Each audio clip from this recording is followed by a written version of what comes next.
¿Todos recibieron el mailing de invitación al Congreso de ALE?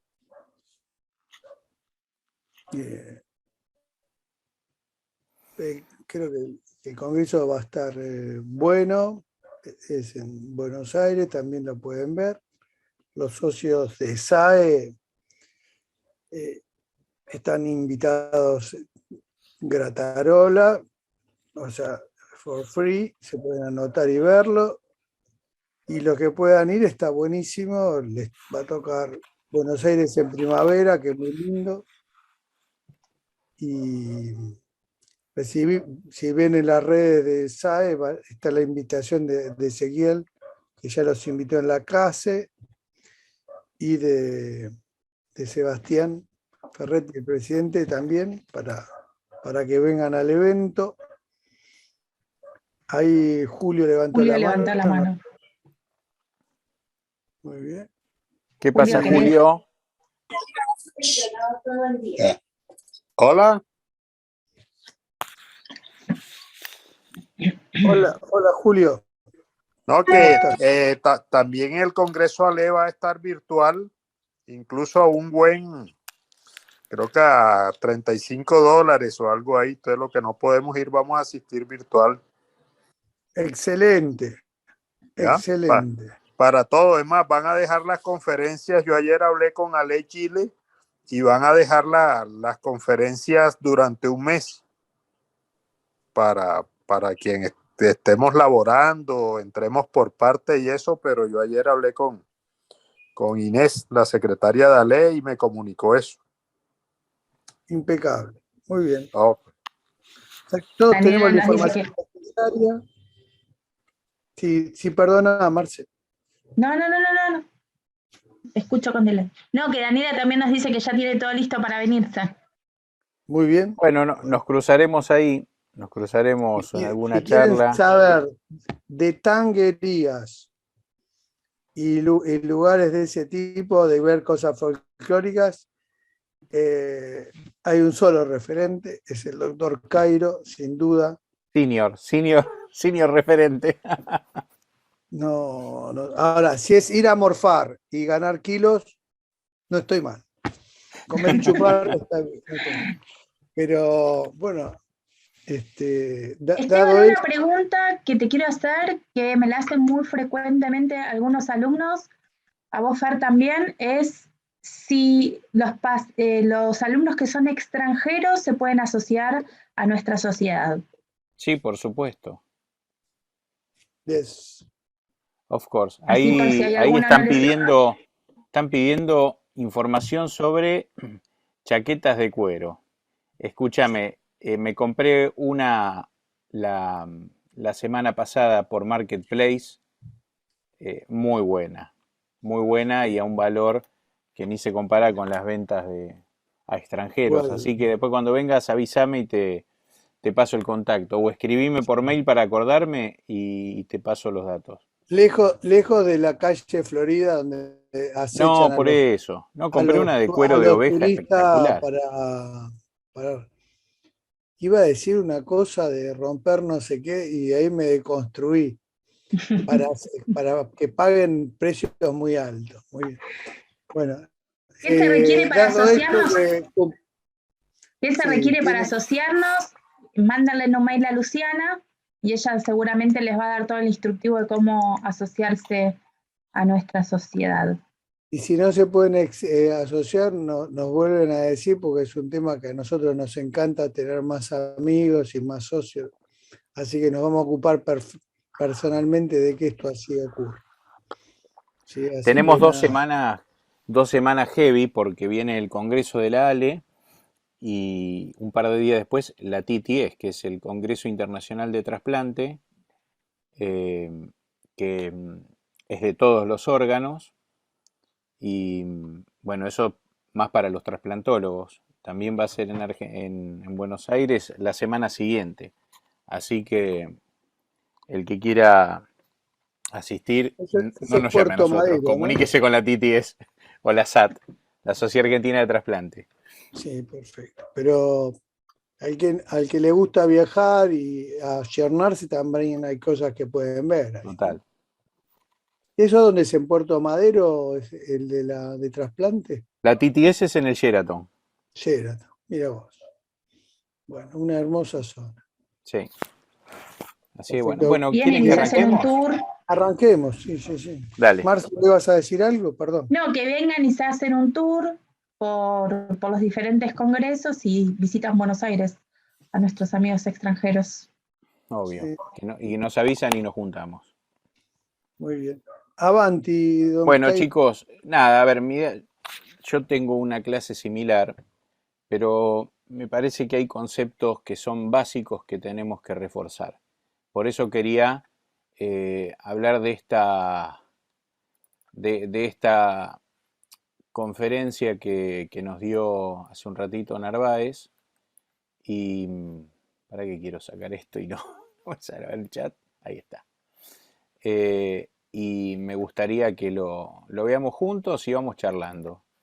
Y Fer, obviamente. ahí Julio tiene un caso para el final Bueno, también. bueno. Perfecto. Vamos a ir adelantándonos. No voy a repetir lo que ya se habló, pero me gustaría tirar algún concepto sobre lo que fue hablando Adrián. ¿Por qué se llama así la charla? Porque el tumor maligno más frecuente primario de hígado, luego del hepato, es el colangio. Chau, primer concepto. Esta foto es muy gráfica.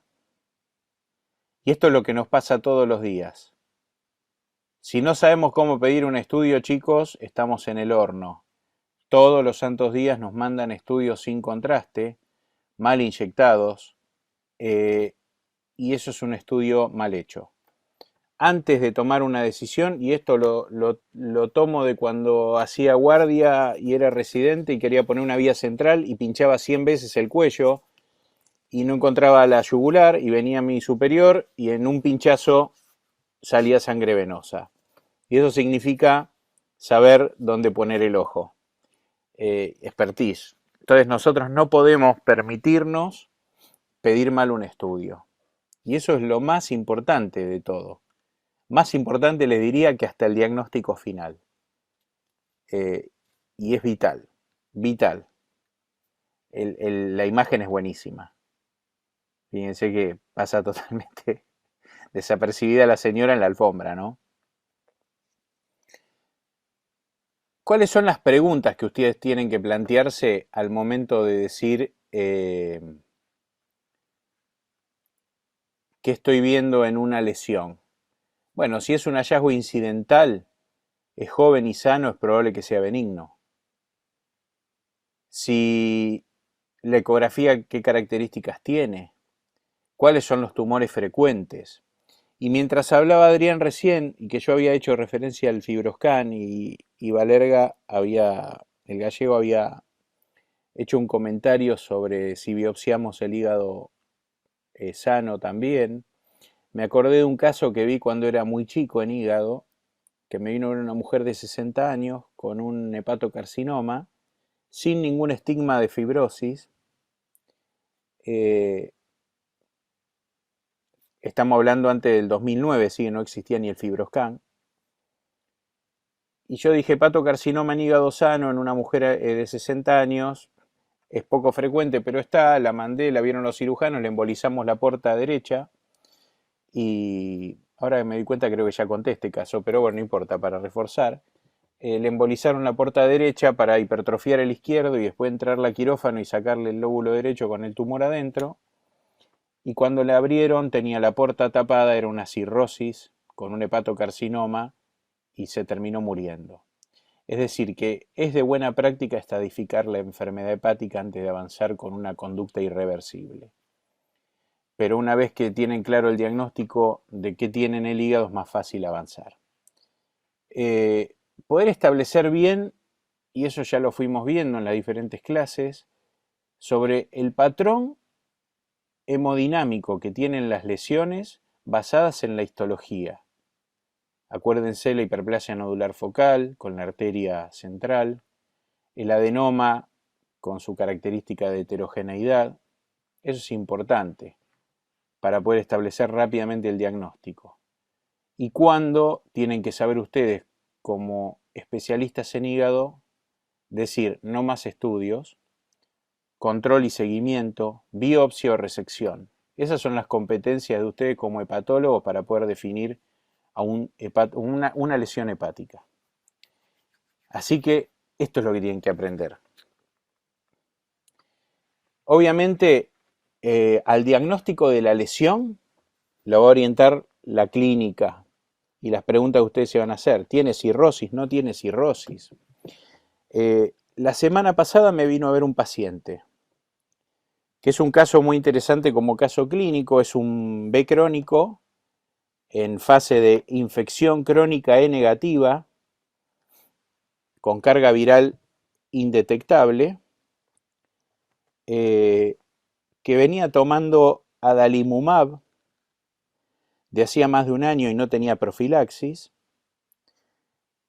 y que le apareció una lesión en el segmento 6. Diabético, NASH, sí, 2 enfermedades y una lesión. ¿Qué hice? Lo miré, digo, es muy probable que esté cirrótico. Ya aprendí en el 2009 que el hepatocarcinoma en general aparece sobre la cirrosis. Pero como estaba mal caracterizada la lesión, le pedí una resonancia en el británico, fase arterial, portal tardía, T1, T2, difusión, sustracción grasa, así tienen que pedir una reso, y me vino un hepatocarcinoma de 3 centímetros en el segmento 6, en una cirrosis Child supera, y se opera la semana que viene. Eso es lo que tienen que tener claro como hepatólogos para definir una lesión. Lo peor que les puede pasar a ustedes como hepatólogo es no tener claro qué hacer, porque eso se transmite a la duda del paciente. Y ahí es donde están errando con la contención del paciente, ¿no? Entonces siempre tengan en cuenta estas características.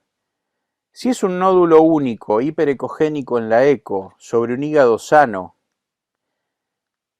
sin comorbilidades, es muy probable que lo que tenga es un hemangioma. Lo confirman por un estudio dinámico y nunca más hacen nada. Pero si tiene comorbilidades, le genera dudas diagnósticas, estadifiquen la enfermedad hepática, definan si hay que operar, si hay que biopsiar o si no hay que hacer nada más que controlarlo. Y eso es lo más importante. ¿Cuándo no hay que hacer más controles? Una vez que hacen diagnóstico de hemangioma en un paciente sano, no hacen más estudios. En una hiperplasia nodular confirmada por resonancia, no hacen más estudios, no asusten a los pacientes, porque en esos pacientes no hay que hacer nada más. ¿Cuándo hay que hacer seguimiento? Cuando el paciente tiene enfermedad hepática, cuando el adenoma es chico, menor a los 5 centímetros, y es mujer, y le dicen que baje de peso y que deje de tomar anticonceptivos, ahí lo miran, lo controlan. Y si hay mínimas dudas, lo sacan. Y si es un hombre, lo sacan. ¿Cuándo ir a biopsiar? Conceptualmente en la población general cuando no hay cirrosis, porque ya ahí cambia la historia, pues si estamos hablando de un hepatocarcinoma, el IRAD, acuérdense que es un cirrótico y los va a orientar en el diagnóstico hemodinámico de esa lesión y ahí van a indicar resección, trasplante o TASE. Y si el hígado no está cirrótico y genera dudas la lesión, van a la biopsia, salvo que sea resecable, que en ese caso, lesión en hígado resecable accesible a la cirugía, se opera y se analiza toda la pieza. ¿Cuándo se reseca una lesión? Cuando hay dudas diagnósticas y que el paciente es potencial candidato a cirugía y tiene un riesgo quirúrgico bajo.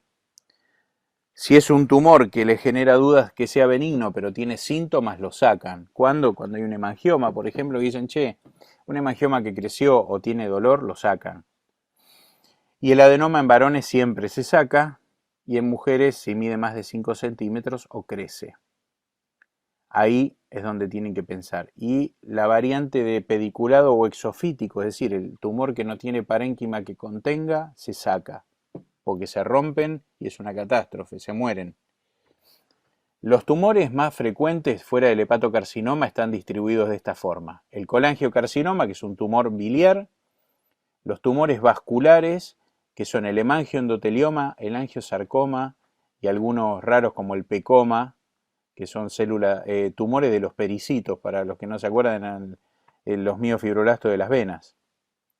Y después la metástasis, que las metástasis probablemente sean las más frecuentes de todos los tumores que vamos a ver a lo largo de la vida, salvo que sean súper especialistas y que vean todo hígado.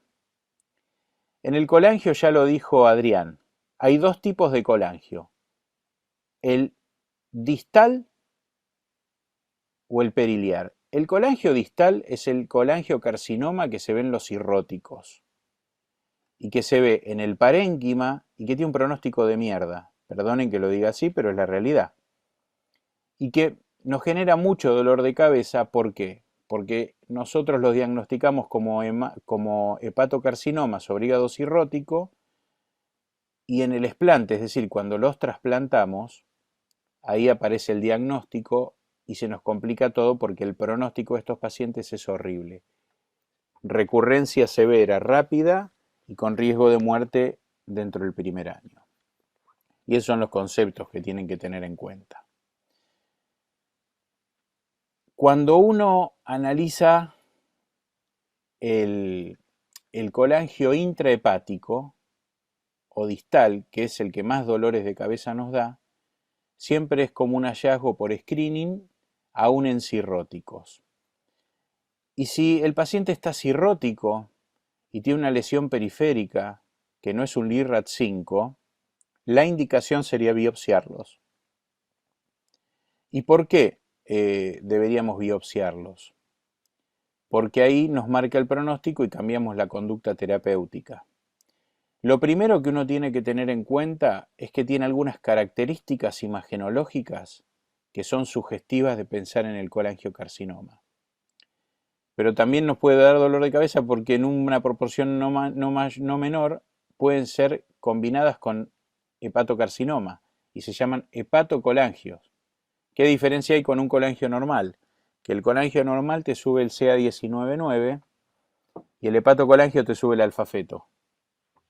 Y ahí tienen el mayor problema. El PET les puede ayudar a hacer diagnóstico de estas lesiones, que lo diferencia del hepatocarcinoma, donde el hepatocarcinoma tiene un 70% de sensibilidad. Pero fíjense que esto es lo interesante, que uno manda a biopsiar a estos pacientes. Y cuando vos lo biopsiás, le tenés que pedir siempre la inmunohistoquímica, porque ahí les va a abrir el juego de qué origen es. Si tiene citoqueratina 7 y 20 es epitelio biliar, si tiene HEPAR1 es hepatocarcinoma, y si tiene alguno de los de arriba, el TTF1 o el DPC4, que son de páncreas o de pulmón, los van a ir orientando. Pero siempre acuérdense que eso lo tienen que hablar con el patólogo. Y lo tienen que hacer con gente idónea, porque si no van a estar complicados, porque avanzan con un diagnóstico sin tener claro dónde después van a terminar. Acuérdense que los marcadores en sangre tienen alta especificidad pero baja sensibilidad. El colangiocarcinoma intrahepático o distal tiene el CA19-9 elevado solo en la mitad de los casos. Y el CA más bajo todavía, así que si está presente, ayuda, si está ausente, no descarta. Estas son las imágenes típicas de un colangiocarcinoma distal o intrahepático. ¿Cuáles son? El realce sutil en fase arterial, periférico, realza tardíamente en fase venosa y tiene este signo, que es el signo de la retracción de la cápsula del hígado. Ese signo es típico del colangiocarcinoma. Lo podemos ver también en el hemangioendotelioma, pero cuando aparezca la retracción de la cápsula, piensen en colangio. Acá tienen más de lo mismo. Fíjense, realza poco en fase arterial porque es un tumor que no tiene circulación arterial y sí, en fase venosa, realza tardíamente con áreas de necrosis. Acuérdense que tardíamente realza la fibrosis. Por eso el de hiperplasia nodular realza tardíamente la cicatriz. Por eso el colangiocarcinoma realza tardíamente. Y por eso el fibrolamelar no realza porque no tiene fibrosis. Y fíjense en el colangio, en la resonancia, en el T2, cómo es hiperintenso en T2, con fases de realce y puede tener dilatación de la vía biliar asociada. Y esos son los datos que tienen que tener en cuenta. La inmunohistoquímica es característica. Y cuando uno mira la histología, acá la ven bien, son todos tumores, son todos conductos biliares con una matriz colágena. Por eso no realza en fase arterial. La estadificación ya lo dijo Adrián.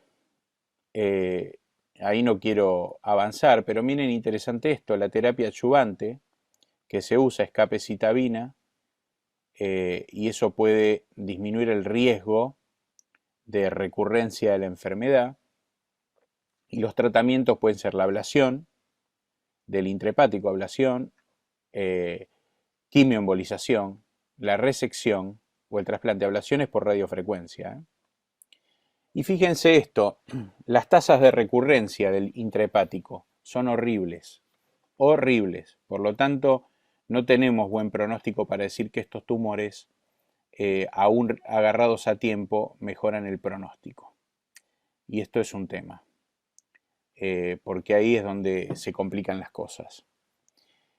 Ahora, fíjense esto, si uno llega a un tumor intrahepático único menor a 2 centímetros, la tasa de sobrevida libre de recurrencia es del 67% versus los tumores que exceden estas características. Por eso, a veces tenemos algún colangiocarcinoma trasplantado, porque lo interpretamos que era un hepatocarcinoma, porque son chiquitos, y al ser chiquitos la vascularización es bastante impredecible, entonces puede entrar como un LIRAD5 y en realidad era un colangio o un hepatocolangio. Pero si tiene estas características, la sobrevida es muy buena.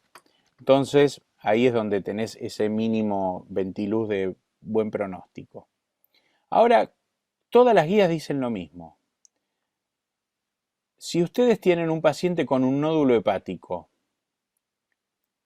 con cirrosis, si el tumor es menor al centímetro, no se puede clasificar como LIRAD. Eso ya lo sabemos todos.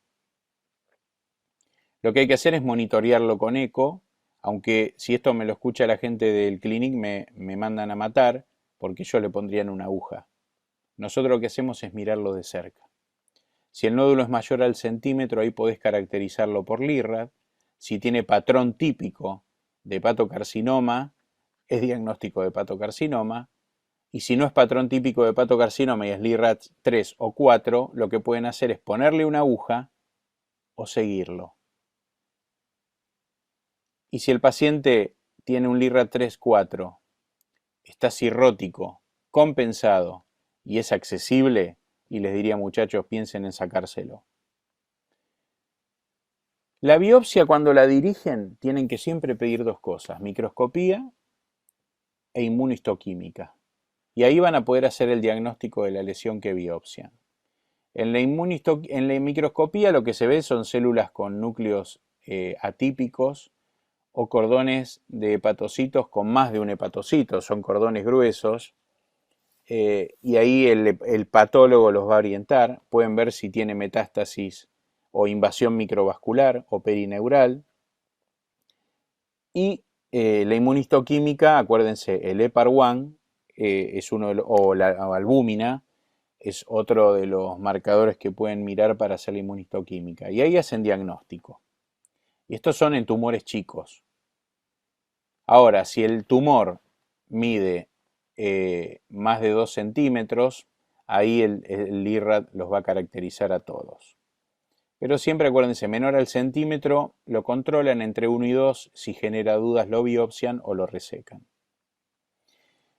El tumor periliar, que es el colangiocarcinoma más frecuente que vemos, este es el más frecuente, es el que nos llega a la abuelita amarilla con prurito y pensamos que es páncreas y tiene directamente una señal de ausencia en la colangio.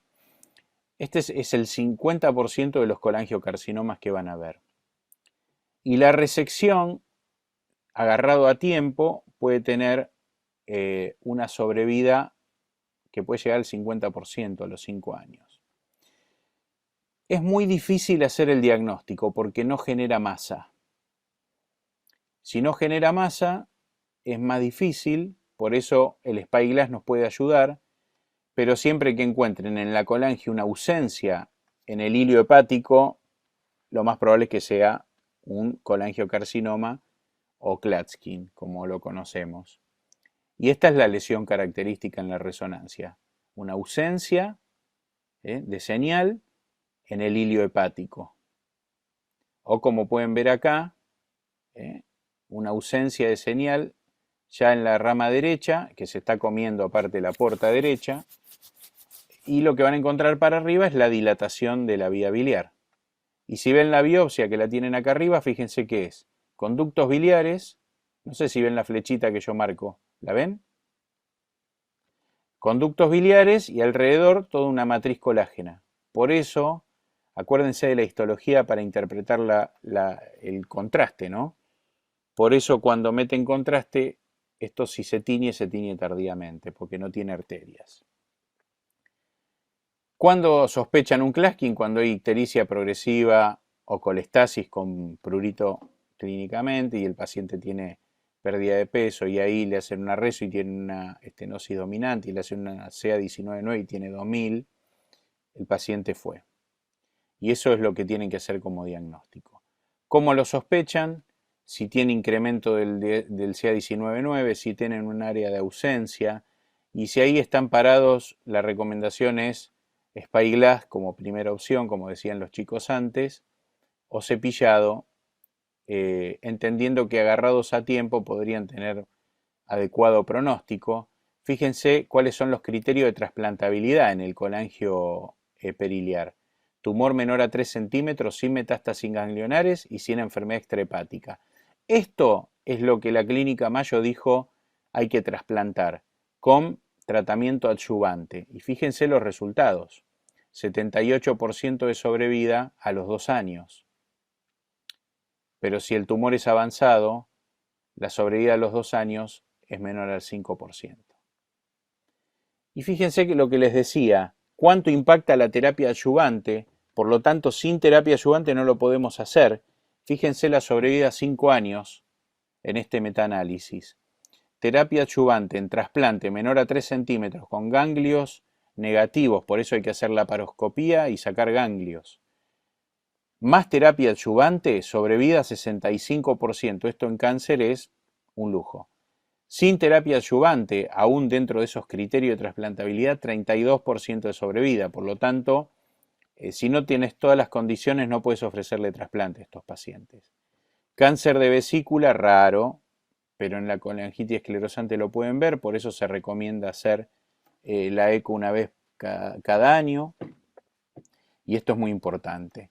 Y en la no colangitis esclerosante es menos frecuente, y ahí se discute mucho qué hacer con los pólipos cuando encuentran un pólipo, y en realidad lo que se dice es que si es mayor a 5, se recomendaría el control y si crece se saca, si es múltiple se saca, y si no se controla. De los tumores vasculares, el hemangioendotelioma es lo más frecuente, y es un tumor maligno que se trasplanta. ¿Por qué se trasplanta? Porque tiene una evolución relativamente benigna. Es más frecuente en mujeres. En general el hemangioendotelioma debuta con lesiones múltiples y con compromiso extrahepático, y ahí es el dolor de cabezas. Y la biopsia dirigida a una lesión con tinción por inmunistoquímica, CD31 o CD34 o factor 8, porque son células endoteliales, y acuérdense que el endotelio genera el factor 8, esa es la característica de este tumor. cuando ustedes biopsian y hacen una inmunistoquímica, estas tinciones son las que le van a hacer el diagnóstico. Y sin esto no vamos ni a la esquina, porque esto es lo que les permite a ustedes después definir si va a trasplante o no. El 30% es un hallazgo clínico, pero el resto de los pacientes pueden tener alguna manifestación. Y cuanto más manifestaciones tengan, peor pronóstico. Hace 3 meses me consultaron un paciente de Misiones que le hacen diagnóstico de hemangioendotelioma por biopsia e inmunistoquímica, pero el tipo tenía citis y metástasis pulmonares, 40 años. Y me dicen, ¿qué hacemos? Saludalo y que lo vea un oncólogo, a ver si le pueden hacer algo, porque con trasplante no podemos hacer nada. Y esa es la realidad. Es bueno, es un tumor maligno, que si está solo en el hígado es bueno. Si tiene clínica, y probablemente ya no tengamos chance de nada. Esta es la inmunistoquímica, CD34, CD31 es la característica que va a marcar. Los diagnósticos diferenciales son cualquier tumor, porque son lesiones que generan efecto de masa, y la característica es que son lesiones hipervascularizadas. Acuérdense que es un tumor vascular, por eso lo que vamos a encontrar son vasos. Es un tumor hipervascular que realza periféricamente en la fase arterial, tiene un signo que se llama el chupetín, que es el palito, que es la arteria que entra y la pelotita arriba, y puede generar, como les decía antes, retracción capsular y calcificaciones, que alguien ha preguntado en alguna del chat si alguna lesión tenía calcificaciones. Bueno, esta es una de las que tiene calcificaciones. Y acá tienen las imágenes, esto es característico, lo que se llama el tumor en diana o en target, la retracción capsular, como la pueden ver acá, y el realce, que es periférico en fase arterial. Ustedes me dicen, uy, es igual que un hemangioma, pero dígame, ¿quién considera que esto puede ser un hemangioma? Probablemente nadie. Por lo tanto, tenemos que saber de tumores, pues lo vamos a ver todos los días. Y esa es la característica. El problema es que si es una lesión única la pueden resecar, si son múltiples e irresecables y consideran que tiene enfermedad hepática, no lo van a tratar con algo curativo, le hacen TASE, y el trasplante, fíjense, sobrevida a los 10 años 75%, dentro de lo que serían los tumores irresecables en el hígado y sin compromiso extrahepático. Y eso es lo que tienen que tener en cuenta. Trasplantamos de vez en cuando alguno, tenemos 2 o 3 trasplantados a lo largo de los años, pero también tenemos lamentablemente algunos que llegan tarde y ahí se le tiene que ofrecer quimio. Los criterios de mal pronóstico en el hemangioendotelioma son metástasis pulmonares, ascitis, edad mayor a 55 u hombre. Estas son las variables que dan siempre de peor pronóstico. Hay un score que se llama HE-HE-LT score para el hemangioendotelioma, pero es algo que está en la literatura, pero no lo usamos habitualmente, usamos la clínica para pensar en el pronóstico de estos pacientes. Como dijo Adrián antes, el angiosarcoma es un tumor de mierda. Parece una peliosis hepática cuando uno lo mira, fíjense esto todo heterogéneo, la biopsia da tumor y estos pacientes se mueren rápido.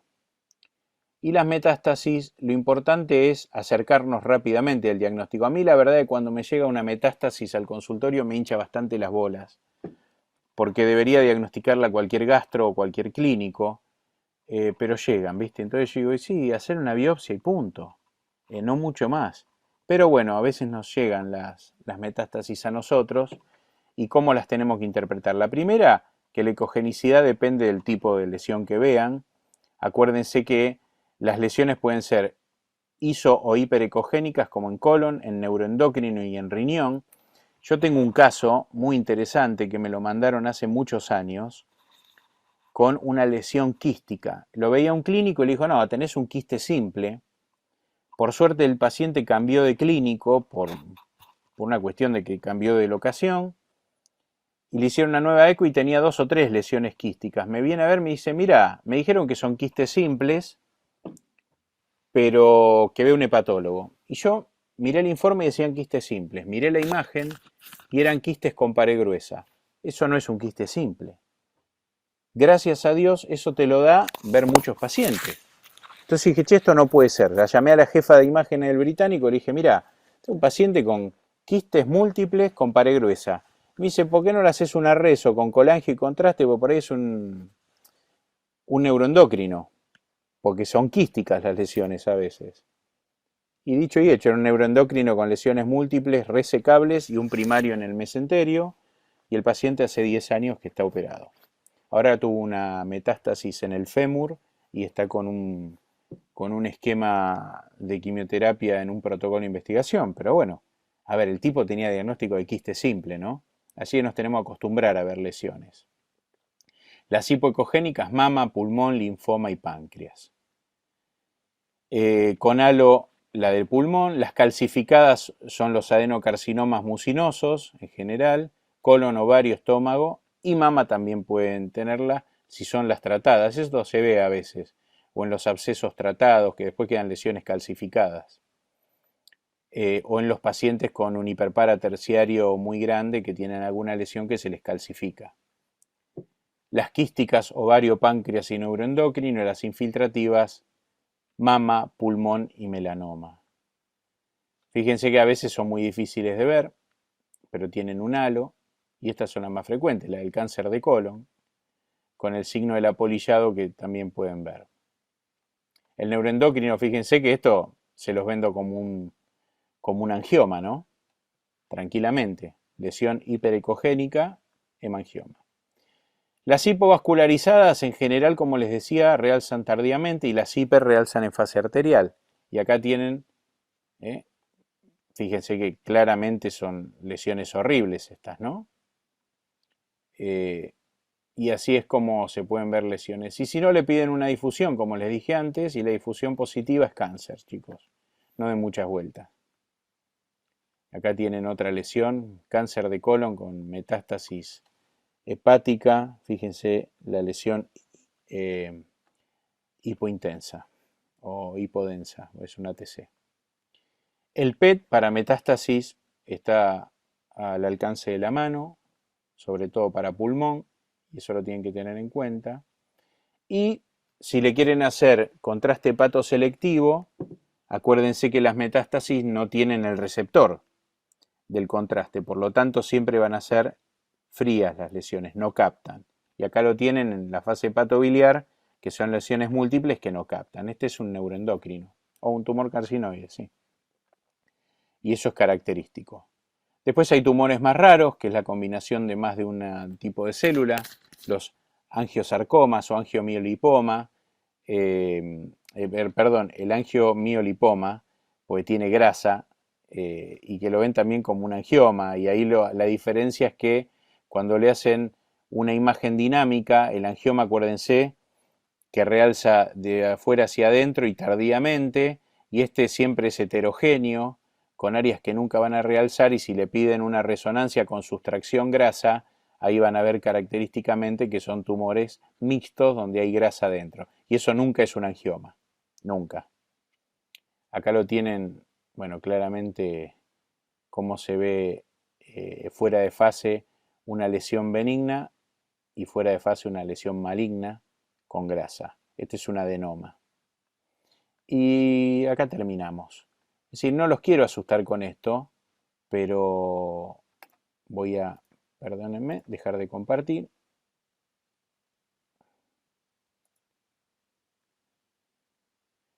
Déjenme un minutito que creo que hice macana. Ahí está.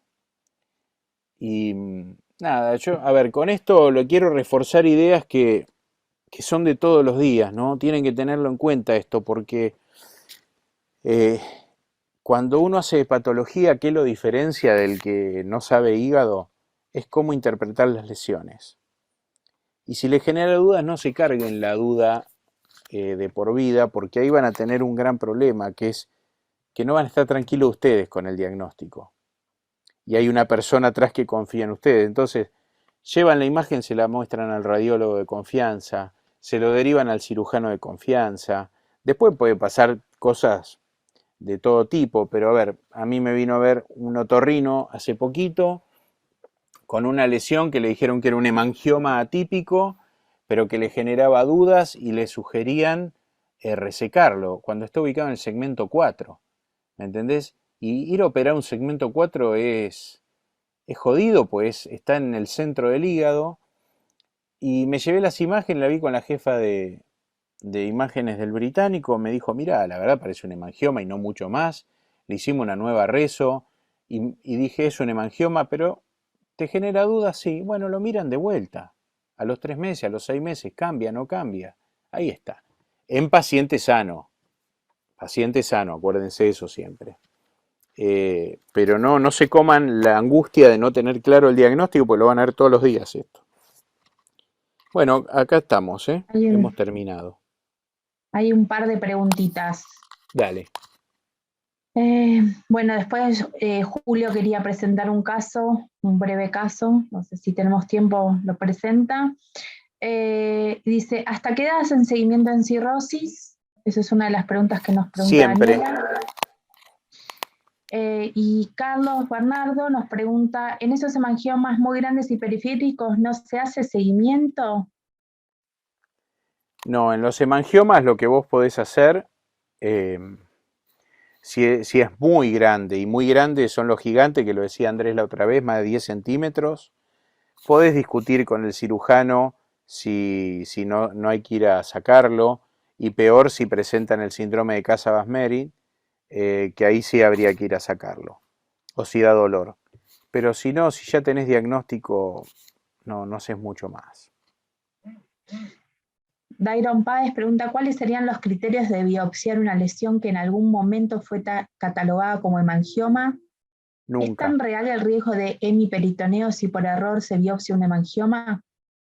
Hace muchos años empecé a hacer consultorio en un pueblo de la provincia de Buenos Aires. Mi primera consulta fue una mujer que tenía un hemangioma en segmento 2 y el médico por las dudas le metió una aguja. A la media hora estaba con un hemoperitoneo en quirófano, una semana de terapia con neumonía bilateral y vivió de suerte. Las imágenes en hígado hacen diagnóstico, entonces biopsien solo las que tienen dudas. Y si tienen duda de biopsiar, resequen, consulten con un cirujano especialista en hígado, pero no se tiren a biopsiar a todo, porque está claro que, a ver, si yo les pregunto a Marce y a Esteban, ¿cuántas veces mandan a biopsiar un tumor hepático? Yo creo que nos acordamos con los dedos de las dos manos durante los últimos 10 años. Es poco biopsiable el hígado, porque las imágenes dinámicas hacen diagnóstico. Excelente. ¿Cómo les parece? Julio tenía un caso que contarnos. Yo les voy a contar una confidencia acá entre nosotros que somos poquitos. A las 8:30 me tengo que ir porque tengo que ir a TN. Voy a hablar del dólar. No sé, quieren una reunión para hablar de salud.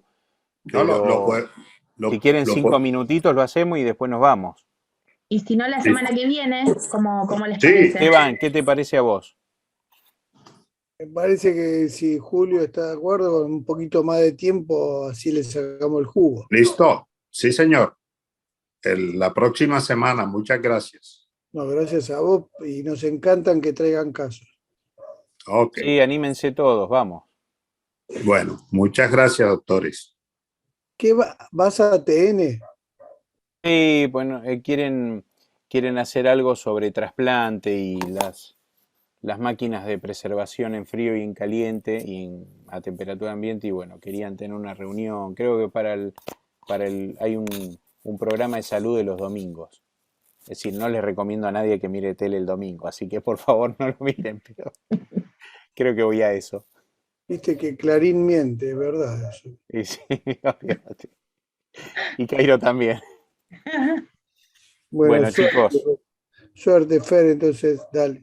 Y 59, un lujo. Wow, Impecables. Suizo. Chao, chicos. Chao. Buena semana.